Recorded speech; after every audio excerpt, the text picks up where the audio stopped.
Good morning, everybody. What's going on? This is another episode here in Nolan's pod.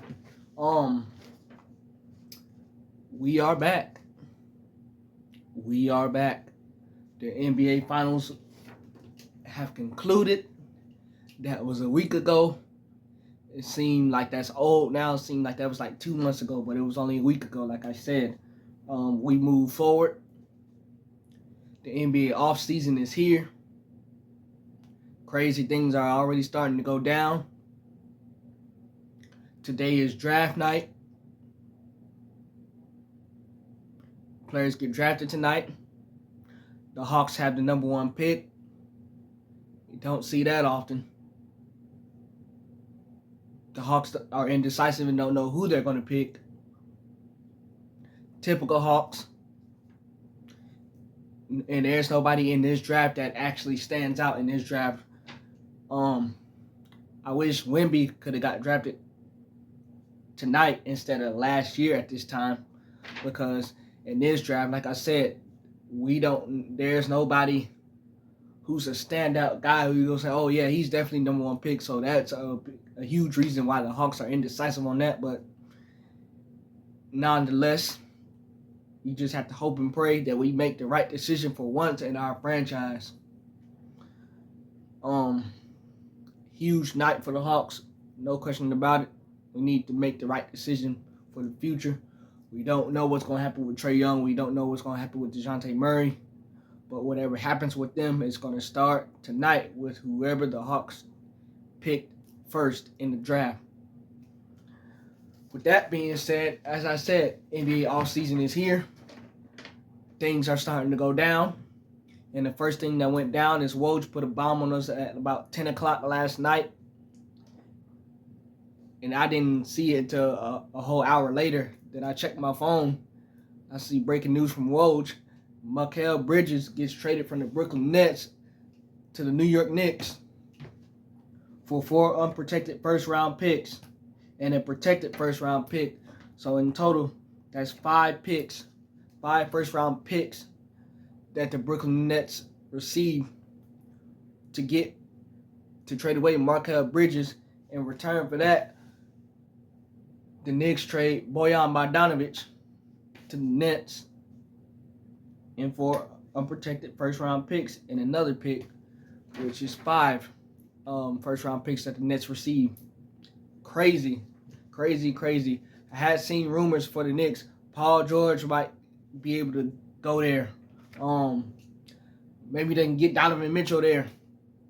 And then I seen something about Mikal Bridges and him reuniting with his Villanova teammates.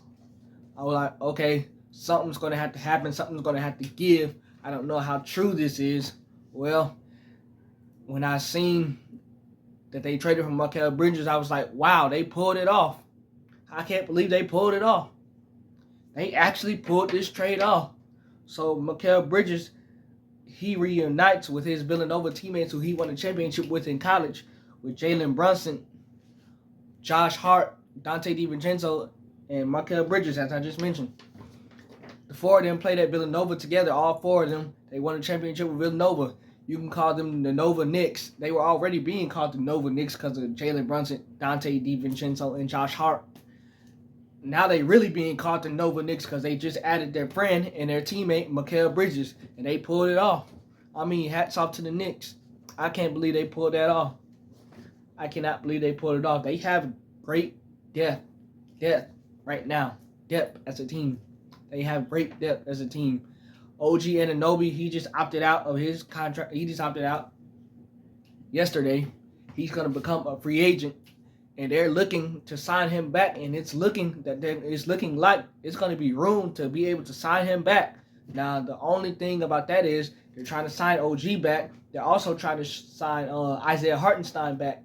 If they sign OG back, I don't think that they'd be able to have enough cap room to be able to sign Isaiah Hartenstein, which was crucial for them last year, especially when Mitchell Robinson was hurt. And we know Mitchell Robinson is very, very injury prone. So if they can somehow sign OG back and be able to sign Isaiah Hartenstein back, I don't know if they can pull that off. I don't know. But they definitely could sign OG back, definitely. Isaiah Hartenstein, that's another story for another day. All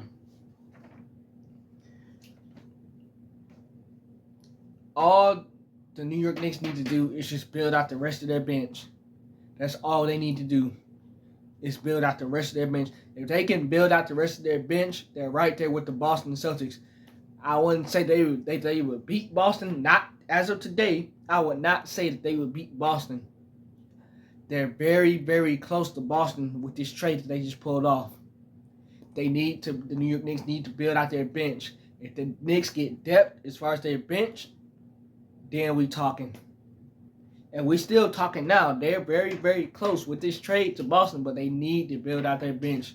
They need to build out their bench. But all in all, a very, very great trade. Didn't see it coming. Didn't think they would actually pull it off.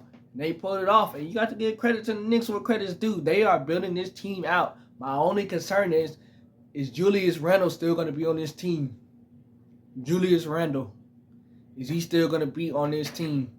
That's my concern. You kind of hear his name kind of floating around here and there from time to time. Is he still going to be a Knick? Well, with this trade, that puts some of that into question. Is he going to be there, or are they going to look to try to take calls for him and try to trade him?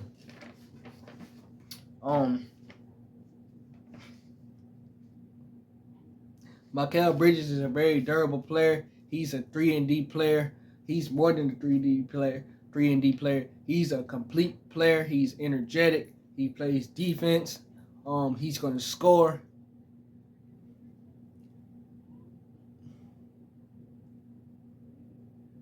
I can't believe they pulled that off. I cannot believe they pulled that off. But Mikal Bridges, he's a complete player. He's young. He's still improving. And he's on a team with four of his friends, four of his teammates that he played with in college. They all buddies. They all cool. I mean, man, wow. They all FaceTime last night saying that they can't believe that it was pulled off. I can't either. So, hats off to the Knicks. You got to give credit where credit is due. The next subject that I want to talk about, JJ Redick is officially hired as head coach of the Lakers. We know how that process played out. And you can tell by the look on my face. I'm sick of talking about it. sick of people mentioning it because it's happened. And just let it. It wasn't even this much when they hired Darvin Ham. We didn't talk about it this much when they even hired Darvin Ham, and now it's JJ Redick. Everybody's talking about it. I get it's the Lakers. I'm going to talk about it. One thing that I don't like is that JJ Redick said he doesn't care. He doesn't give a F about what anybody thinks, and he hasn't coached. And it's like in that introductory press conference, it's like he stood up to the media and he said all the right things, and he said they're gonna do this, he said they're gonna do that, blah blah blah blah blah blah, and everybody's applauding. Everybody.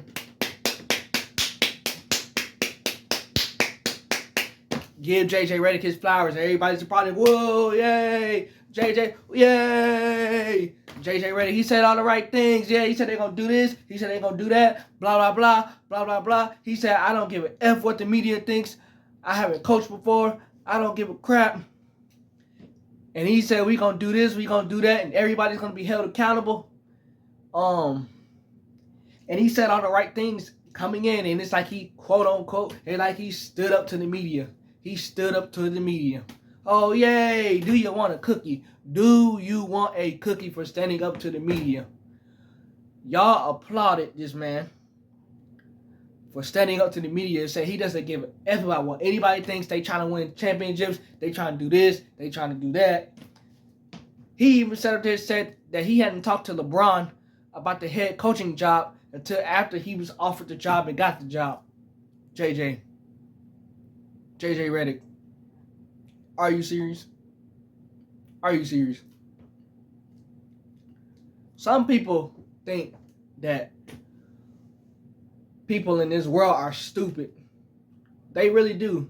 You're going to sit there and say in an introductory press conference that the first time that you talked to LeBron about the first time you talked to LeBron about being the head coach of the Lakers was after you got offered the job? Seriously? And y'all had a whole podcast when like February, March.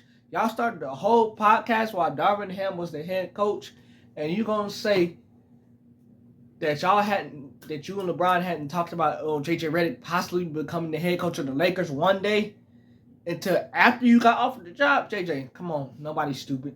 Nobody is stupid. Nobody is dumb enough. Nobody is dumb enough to actually believe that. If you actually believe that, you haven't been around long, or you haven't been watching the game of basketball long. You haven't been around long, or either you have not been watching the game of basketball long enough to know that that is absolutely false.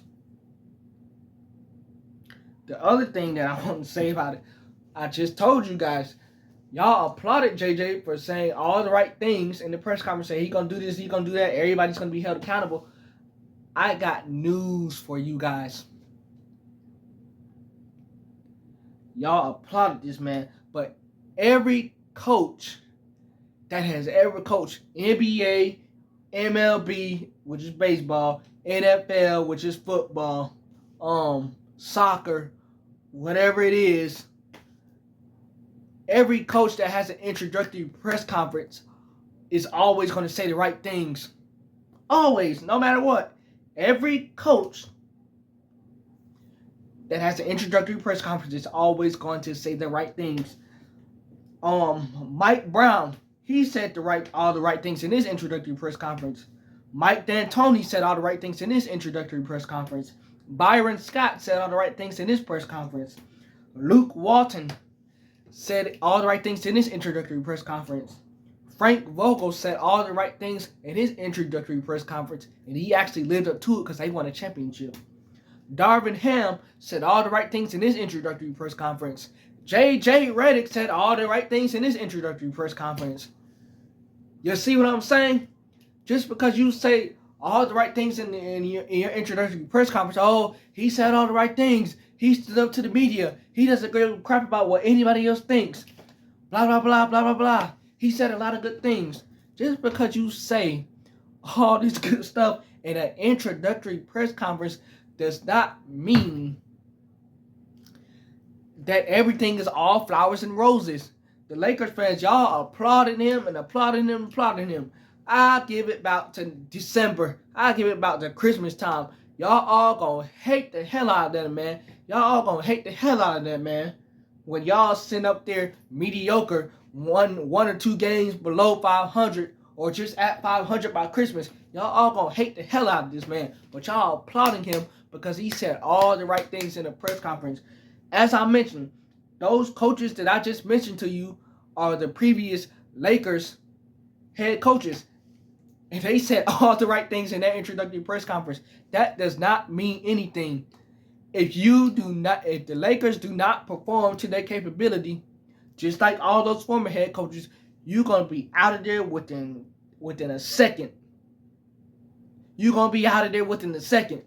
So don't think just because JJ said all the right things, everything's all flowers and roses. He said all the right things. Whoop-de-doo. Nobody cares about that when we're in April, when every other team in the Western Conference is in the playoffs, and the Lakers are still fighting to try to get in the playoffs. They in the play-in tournament, or they sitting at home, not even in the play-in tournament. Oh, they didn't make the playoffs. Nobody cares about saying the right things in the introductory press conference when you sitting on the verge of not making the playoffs, if that didn't make the playoffs at all. So we gonna see when it gets rolling by Christmas time, New Year's. Do y'all still care about what JJ Redick said in that stupid introductory press conference? Because he said all the right things. We're going to see if y'all care about that in Christmas time in January, February, March, April. We're going to see. I'm going to come back on and I'm going to be like, remember he said all the right things in that introductory press conference? Just like all those former head coaches said all the right things in their introductory press conference? It didn't matter, did it? It didn't really matter, did it? You know what I'm saying? So, I don't know if JJ Redick's going to be a good head coach. Nobody knows. He doesn't have no coaching experience. He's never coached before except for his son's 4th grade basketball team. Other than that, he does not have coaching experience. With this current Laker roster, as of today, how this current Laker roster is shaped as of today, they'll be lucky to get in the playoffs, let alone the in-season tournament. Firing Darvin Ham and bringing JJ Redick in with this same current roster as we speak today, JJ, you're going to have hell on your hands. I'm telling you, you're going to have hell on your hands dealing with this current roster. Y'all need to try to get Donovan Mitchell in there with trade or something, or try to get a trade in there for Trae Young, or try to trade with DeJounte Murray, whatever the heck y'all do, y'all need to do something, because this current roster is not going to work. It's not going to work. This current roster is not a playoff team. Not in my eyes. Not in my eyes. Firing Darvin Ham for JJ Redick with this same roster, y'all might as well should have kept Darvin Ham if y'all was gonna have this same roster. So y'all need to do something as far as the roster goes, because JJ is not gonna be able to come in and just magically fix this same roster and try to provide them with something when he doesn't even have the coaching experience. Like I said, I don't know if JJ Redick is going to be a good head coach. I hope he does I hope he is a phenomenal head coach. And I like JJ Redick. I do. I liked him as a player. I do. I like what he did with his podcast. He had his own podcast, and then he had his podcast with LeBron. I like what he did with ESPN. JJ Redick's not backing down for anybody. He said that stuff to the media, and he stood up to them. Yes, he did. He did stand up to the media. He's not backing down from anybody. It's numerous times he was on First Take. He going at it with Stephen A. He ain't back down from Stephen A. He gave it right back to Stephen A. My only problem is we all trying to applaud JJ for saying all the right things in the introductory press conference. That's not going to matter in January, February, March, April when the playoffs are approaching. That's not going to matter if the Lakers ain't doing nothing. That's all I'm trying to tell y'all. That's all I got to say for that. The Cleveland Cavaliers hired Kenny Atkinson as their head coach. Remember, Kenny Atkinson was the former head coach of the Brooklyn Nets, and he reunites with 2 of those Nets guys. He reunites with Karis LeVert, who played on that Nets team, and he reunites with Jared Allen, who also played on that Nets team.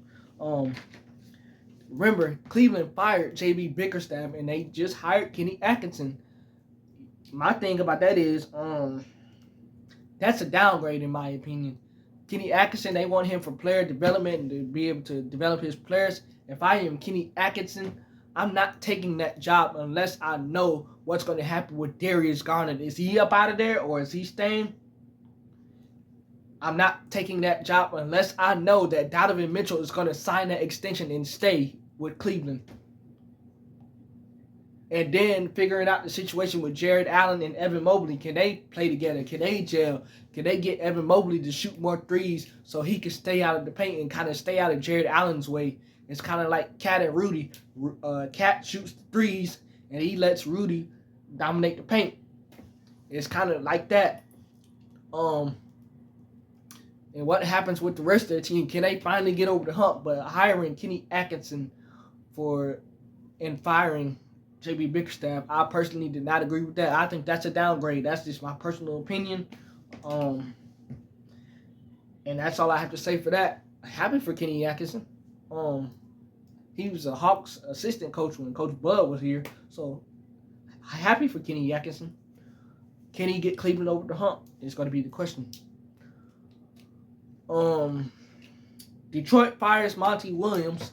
I was not very happy about that, but I sat on it for some days and thought about it. And I was like, actually, I kind of am happy for that because Monty was not going to be able to turn Detroit around, especially when they are in this rebuild, in this long rebuild, if that they are in. Happy for Monty that he was able to get out of that situation because he was not going to be able to turn them around. They haven't been relevant in some time now. I think the last time they made the playoffs was 2016 when Stephen Gundy was the head coach. So they have not been relevant for some time. And to put that on Monty Williams to try to turn him around and then you fire him. But, well, Detroit got new management in there. They got new ownership in there. And they got a new general manager in there. So that's how Monty got fired from Phoenix. They got new ownership in there. And new ownership always wants their own coach. They don't want the coach that the previous ownership had. New ownership always wants their own coach. That's how he got fired in Phoenix. And that's how he got fired in Detroit. Monty is still getting a bag, though. He's still getting paid with Phoenix. And he's going to be getting paid over the next 4 years with Detroit. He's going to be getting paid the next 4 years $60 million. The next 4 years he's getting paid by Detroit. So Monty, even though you gotten fired for 2 places, it's not your fault. But he is still getting a bag. With that being said, that's all I have for you guys today. Remember to like, comment, and subscribe. Let me know what you think about JJ Redick's introductory press conference and if that's going to matter in March, April, when the Lakers are on the verge of not getting in the playoffs or either trying to get in the play-in tournament. Let me know what you guys think about the Mikal Bridges trade to the New York Knicks and the Nets getting the 5 first-round picks. All right.